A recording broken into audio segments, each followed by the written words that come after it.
예, 오늘은 사무엘 하를 요약하겠습니다.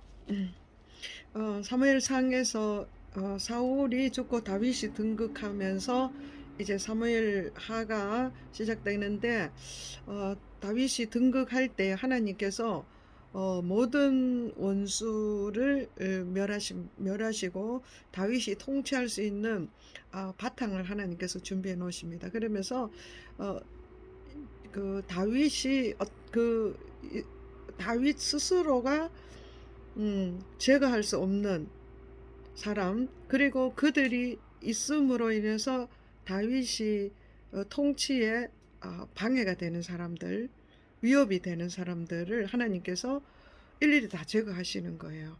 그래서 그것을 보면은 놀랍습니다.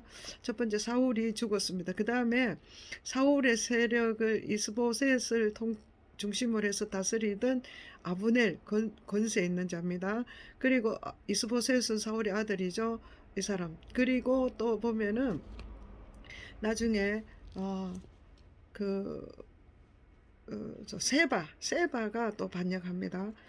그렇습니다. 그리고 또 나중에 압살롬도 반역하고, 어쨌든 그런 나중에 일들이고, 지금은 이제 하나님께서 다윗이 즉위가 시작될 때에 사울과 아브넬과 이스보셋이 죽습니다.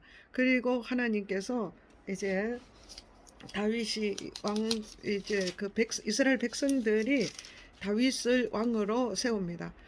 그렇게 세웠을 때에 자기가 이제 다윗이 왕이 될 때 제일 먼저 하는 게 뭐냐면은 이제 그 법궤를 운반해가 옵니다. 법궤를 운반하는 과정에서 하나님의 법대로 하지 않음으로 해서 엄청난 이제 우사가 죽는 사건이 있었고, 그 다음에 정말 하나님의 율법대로 법궤를 잘그 운반하죠. 이렇게 해서 법궤를 다윗성으로 들어옵니다.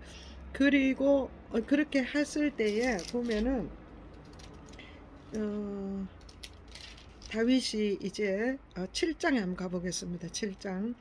여호와께서 주위의 모든 원수를 무찌르고 왕이 궁에 평안히 살게 할 때, 그러니까 법궤도 들어오고 또 여러 가지 통치에 방해되는 것들 다 하나님께서 제거하시고 또 이기게 하시고, 그래서 이제 그 또 이스라엘 백성들이 다윗을 그 분쟁 없이 왕으로 세웠어요. 그죠? 그렇게 하니까 어떻게 됩니까? 7장에 모든 원수를 무찌르고 왕의 그 왕궁에 평안할 때, 평안히 살게 할 때, 다윗이 평안해졌을 때, 이때 다윗이 뭐를 했는가 하면은 어, 그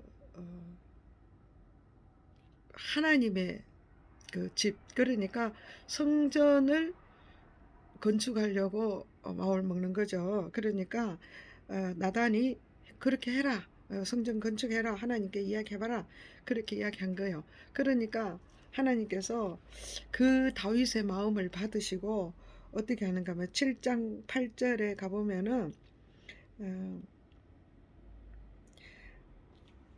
어, 7장 8절이 아니고 7장 11절에 한번 가보겠습니다. 하나님께서 그 다윗이 하나님의 그 집을 지으려고 했을 때에 7장 9절부터 한번 보겠습니다. 네가 가는 곳에서 내가 너와 함께해서 모든 원수를 내 앞에서 멸하였은즉 땅 위에 위대한 자들의 이름이 네 같이 네 이름 위에 두게 네 이름을 위대하게 만들어 주겠다. 하나님께서 다윗 너의 이름을 위대하게 만들어 주겠다. 그렇게 말씀하시면서 또 뭐라고 하는가 하면은 11절에 가보면은 여호와가 네게 이르노니 여호와가 너를 위하여 집을 짓고, 이렇게 하는 거예요. 다윗은 하나님을 위해서 집을 지으려 하는데 나는 집에 거하지 않는다.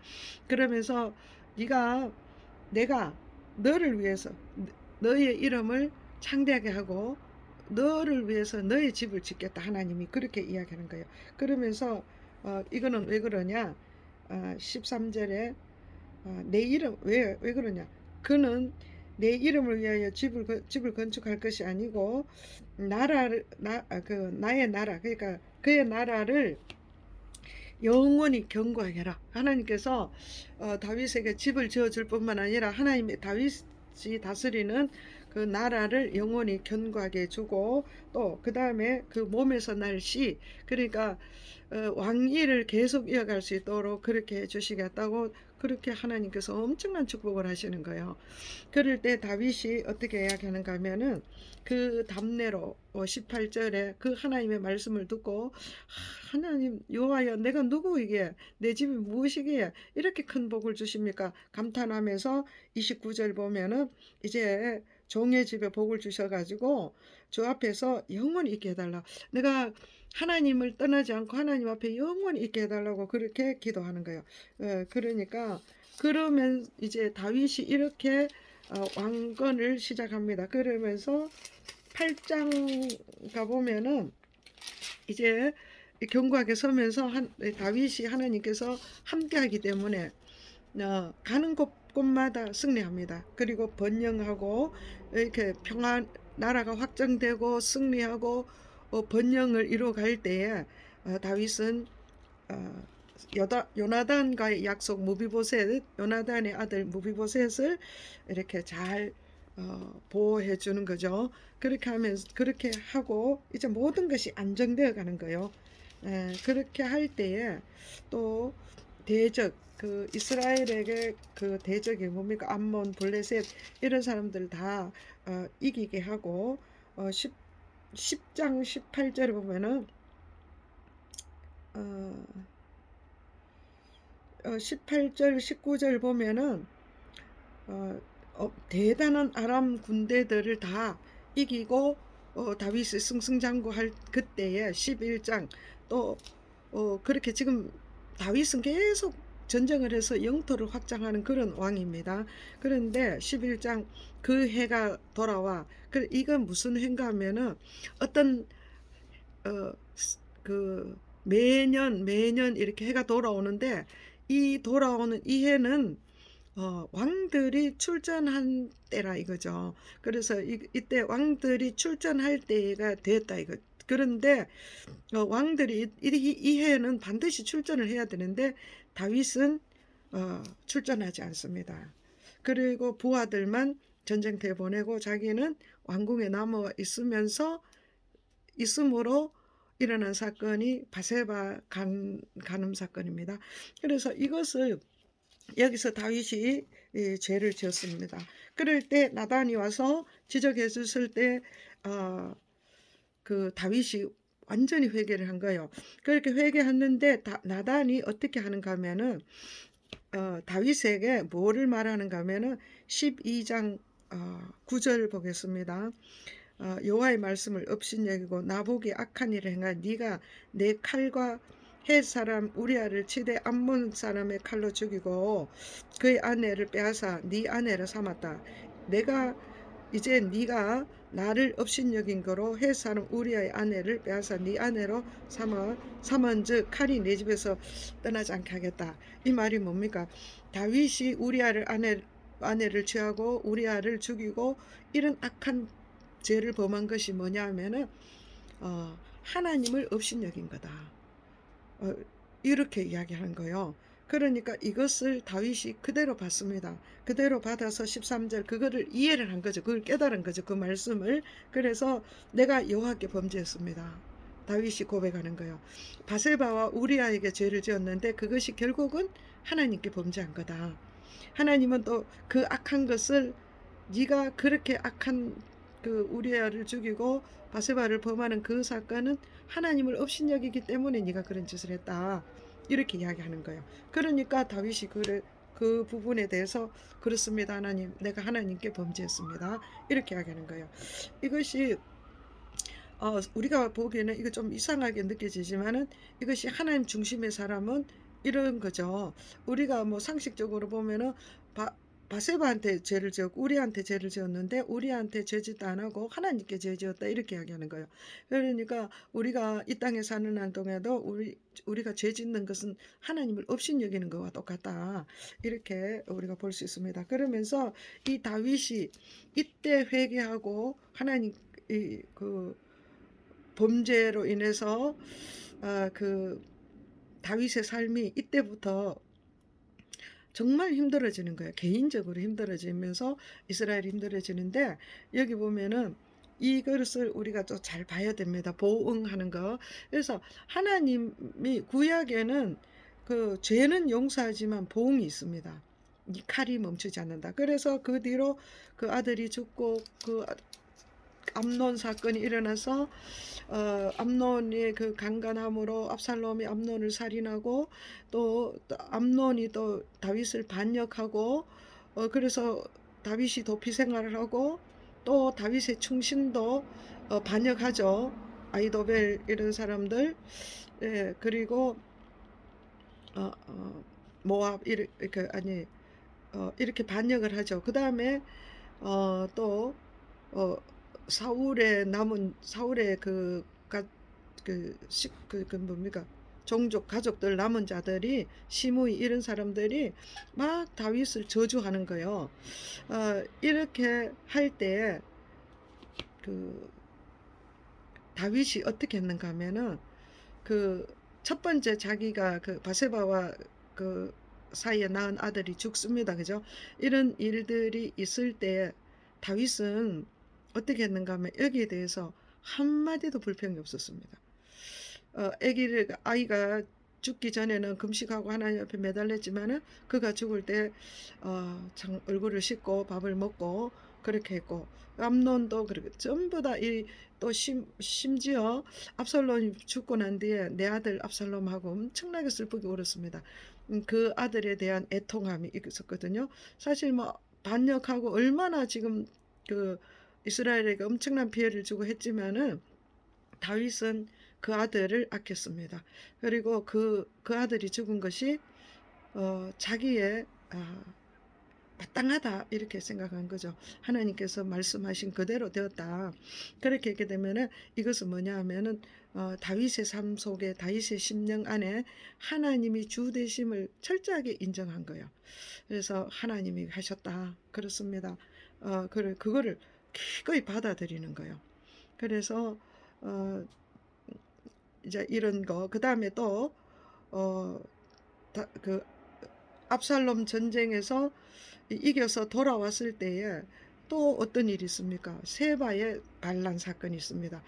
근데 이제 세바를 제압하고 그 다음에 이제 돌아와서 또 그 세바 사건을 또 정복했는데도 한번 보면은 다윗이 얼마나 참 하나님 앞에 절절했는지를 볼 수 있습니다. 그래서 그리고 나중에 보면은 3년 흉년이 생긴 거예요.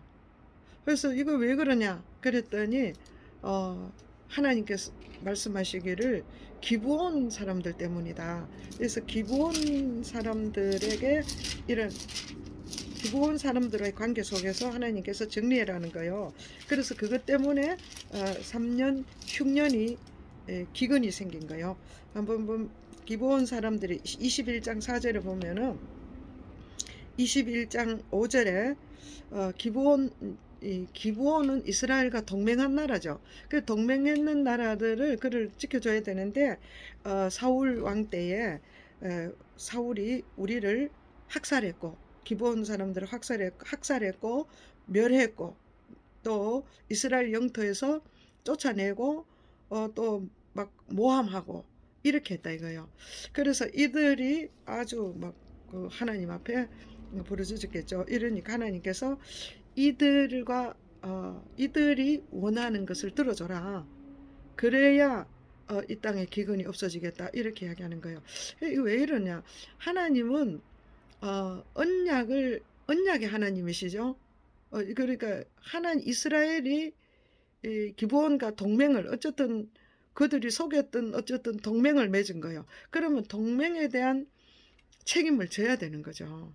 그래서 그때 여호수아 때도 보면은 그 기브온이 위험에 처했을 때 전쟁했을 때 하나님께서 어떻게 했으면 해를 중천에 멈춰가지고 그 승리하게 했는 그 정도로 기적을 일으켰잖아요. 그거 왜 그러냐? 그러니까 동맹을 했으면은 이스라엘은 동맹한 자에 대한 책임을 져야 되는 거예요. 그래서 책임을 질 때 하나님께서 그들에게 복을 주시는 거예요. 근데 지금 기본이 사울 때에 그 책임을 회피한 거예요. 그러니까 하나님께서 이 지금 기근을 주시는 거예요. 그래서 그들이 원하는 게 뭐냐? 사울의 집안의 사람을 내놔라 이거죠. 그래서 다윗이 그대로 하는 거예요.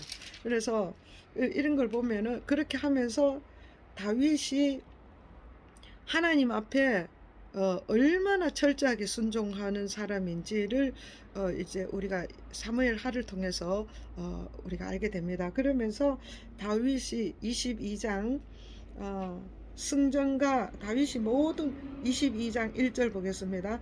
여호와께서 다윗의 모든 원수의 손과 사울의 손에서 구원하신 그날에 다윗이 이 노래의 말씀으로 여호와께 아뢰되 항상 승리하면 다윗은 언제나 하나님께 영광을 올리고 하나님을 찬송하고 하나님을 높였습니다. 그래서 22장 쭉 읽어보면은 정말 다윗은 하나님에 대한 신뢰와 믿음과 하나님을 높이는 것과 하나님을 찬송하고 또 하나님께서 다윗에게 베풀어 주신 모든 것을 기억하고 하나님께 영광을 올리는 그런 것을 볼 수 있습니다. 그러면서 이제 또 23장에 가보면은 어떤 일이 있는가 하면은 24장에 가보면은 다윗이 인구조사를 하는데 하나님께서 다윗의 마음을 격동시킨다, 충동시킨다 이런 거예요. 그래서 다윗이 인구조사를 했는데 아니 또 다윗 하나님께서 인구조사라고 충동시켜 놓고 왜 하나님을 벌하느냐 이 내용을 우리가 잘 알아야 됩니다. 이걸 좀 보겠습니다. 그 다윗이 어떠냐면 23장을 보면 다윗을 좀 알 수가 있어요. 다윗의 용사들이 하나님께서 다윗을 이렇게 함께 했고 지키고 승리하게 했고 번영하게 했고 다 하나님이 하셨습니다. 그런데 다윗이 보면은 마지막에 보면은 다윗 23장에 보면은 23장 8절부터 보면은 잠깐만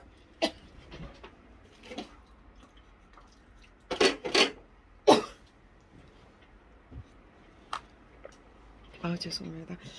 23장 8절에 보면은 용사들이 나오는데 어느 정도인가 하면은 이 다윗의 용사들이 30두목 그 다음에 다윗에게 정말 목숨을 바치고 다윗이 저 베들레헴에 물 좀 먹고 싶다 이러면은 거기 자기 생명을 걸고 쫓아가서 물을 가져오는 이런 충성스러운 사람들 그리고 그 외에 30용사 중에 이런 충성스러운 자들 아사헬 뭐 여러 사람들이 있습니다. 그러니까 다윗이 봤을 때 자기를 자기한테 충성스러운 군대와 부하와 용맹스러운 자들이 너무나 많은 거예요. 그러니까 이게 너무나 자기 힘이 그 세력이 강해진 거죠. 그것을 다윗이 그 세력을 의지하는 마음이 계속 일어나는 거예요. 하나님 의지하고 하나님과 함께하는 것이 아니라 이제는 하나님을 자꾸 떠나고 그 충성스러운 부하를 자꾸 보게 되는 거예요. 그거를 하나님께서 어떻게 하는가 하면은 이게 격동시켰다 이 말이 언어가 이 말이 슈트가 뭔가 하면은 자극하고 그릇된 길로 가는 가려는 거다 이런 뜻이에요. 그러면은 하나님께서 격동했대 말은 그릇된 길로 가고 있는 걸 하나님을 떠나고 하나님을 의지 안 하고 자기 힘을 의지하는 것을 계속 방임해 두셨다 이런 뜻이에요. 그냥 보고 있었다는 거예요. 그러니까 점점 더 나가겠죠. 그래 그거를 하나님께서 여기 기록을 격동했다 이렇게 이야기하는 거예요. 그러니까 하나님께서 방임하는 거예요. 우리가 정말 어린아기 때는 하나님께서 어린아이의 신앙은 용서하고 돌봐주고 하지만 다윗은 지금 하나님을 23장에 보세요. 22장에 하나님을 얼마나 높이고 하나님을 얼마나 많이 알았습니까? 그런데 이제 서서히 하나님을 떠난 건 아니지만은 자기 힘을 좀 의지하고 싶은 거죠. 그래서 이거 자기 힘이 어느 정도 되느냐 이걸 확인하고 싶은 거예요. 근데 이 요압이 충성스러운 충고를 해도 안 되는 거예요. 그래서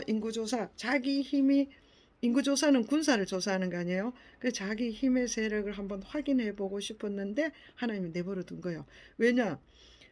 그 힘이 강하든 약하든 그게 무슨 상관이 있습니까? 하나님께서 하셨잖아, 지금까지. 그런데 다윗은 하나님이 하셨지만 그래도 내 힘이 어느 정도인지 확인하고 싶은 거예요. 그래 이 일로 인해서 하나님께서 그 벌을 주는데 어마무시합니다. 이때 얼마 죽는가 하면은 7만 명이 죽습니다. 그리고 하나님께서 아리우나 타작마당을 기억하게 하는 거예요. 아리우나 타작마당이 어떤 곳입니까? 아브라함이 이삭을 바친 곳입니다. 그 아브라함이 하나님을 어떻게 믿고 순종했고, 그래서 그때 아브라함이 이삭을 바칠 때 하나님께서 뭐라고 이야기했는가 하면 이제야 네가 나를 경외하는 줄을 알겠다 이렇게 말씀하셨거든요.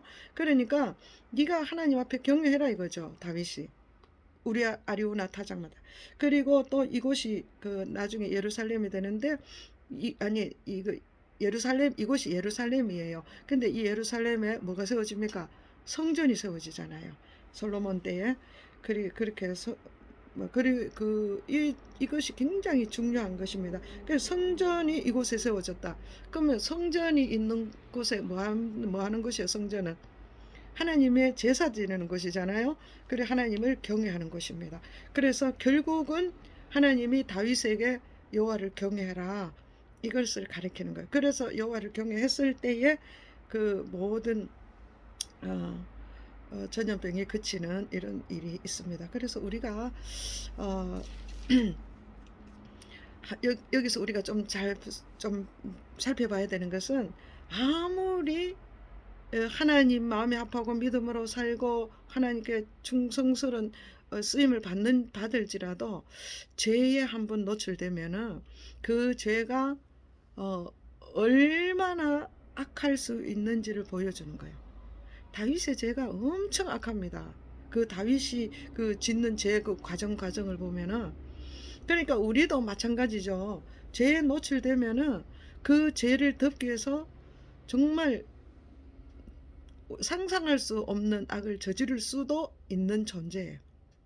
그렇기 때문에 우리는 죄와 싸우되 어떻게 피 흘리기까지 싸워야 되고 또 하나님을 온전히 경외하지 않으면은 언제든지 교만, 자기 힘을 과시하고 싶은 이런 사람이 될 수 있다. 그걸 우리가 다윗의 삶을 통해서 볼 수 있습니다. 그러나 다윗은 정말 하나님을 사랑하고 위대했던 그 다윗, 그리고 회개를 철저하게 했던 다윗. 그래서 하나님이 그 다윗을 끝까지 사랑하시고 버리지 않은 하나님을 볼 수 있습니다. 감사합니다.